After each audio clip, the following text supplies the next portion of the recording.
सरायकेला के इतिहास के लिए बहुत बड़ा पर्व है, राजकीय पर्व जो हम लोग चैत पर्व जिसको बोलते हैं 2025।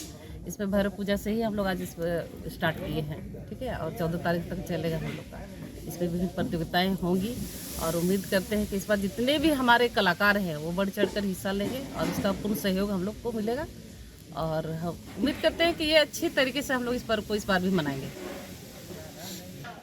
विशेष जो पहले से होता आया है उसी को कर रहे हैं, लेकिन इस बार हम सबसे पहले ये तो समझिए कि सरायकेला जो था ये हमारा कलिंग मतलब उड़ीसा का हिस्सा था।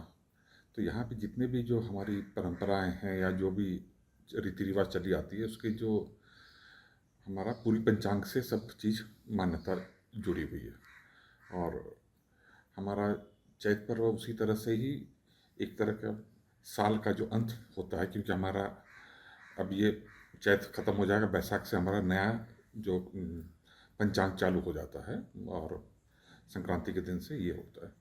और रही बात ये घट यात्रा की है, सरायकेला जब हमारी ये राज्य का गठन हुआ या जब राजतंत्र की बात है उस समय की हम बात कर रहे हैं, यहाँ पे अलग अलग जो हमारा राज परिवार तो आया, साथ में अलग अलग जाति के लोगों को सबको ला के यहाँ पे बसाया गया।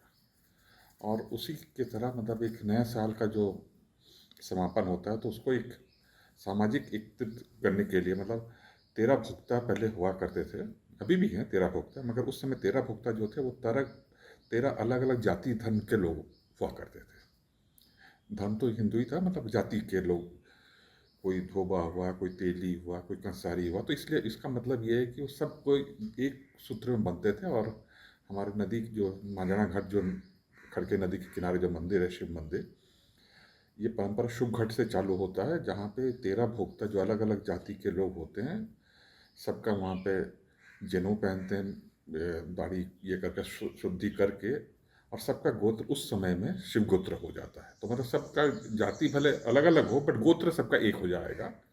और उन लोग अपना ये जो 13 दिन का जो पूजा पाठ जो है उसको वो लोग सब हिस्सा लेते हैं। और फिर हमारा जो मेन 3-4 ये फिर 4 युग का अलग अलग हम लोग का इसको हम लोग मानते हैं। जैसे यात्रा घाट है, इसमें लोग देवी की आराधना करते हैं, शिव और शक्ति का ये पूरा पूजा होता है।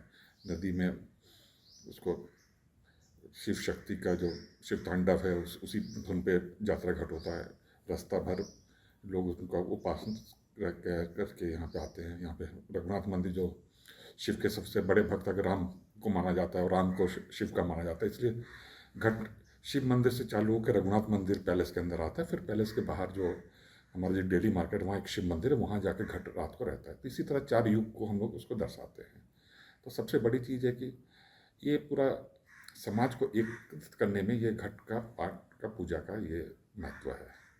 और लोग अक्सर चैत पर्व पर कोई ध्यान देते हैं, बट घट का भी उतना ही महत्व है जितना ये हमारा ये चैत पर्व का छऊ नाच डांस का है। और रही बात हमारे जो छऊ डांस जो है या चैत पर्व जिसको हम लोग सेलिब्रेट करते हैं, इस बार चैत पर्व देखिए छऊ आर्टिस्ट एसोसिएशन प्रशासन के साथ मिलकर कर रही है। और 11, 12, 13 को छऊ महोत्सव होगा, जिसमें पहले ही होता था कि 13 तारीख को दूसरे राज्य के और दूसरे छऊ मानभूम शैली या खरसवां शैली को भी मौका दिया जाता था, लेकिन इस बार ऐसा संस्कृति की नगरी सरायकेला में राजकीय चैत्र पर्व की विधिवत शुरुआत हो गई है।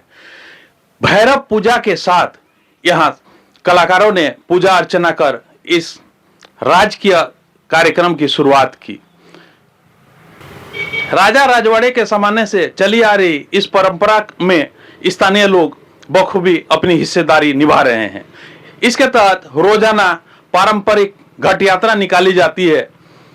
घट यात्रा की शुरुआत शुभ घट के साथ होती है और समापन कालिका घट के साथ होती है।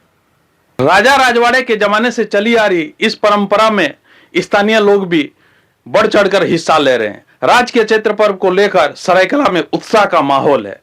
सरायकेला से धीरज कुमार के साथ सचिंद्र कुमार दास की रिपोर्ट।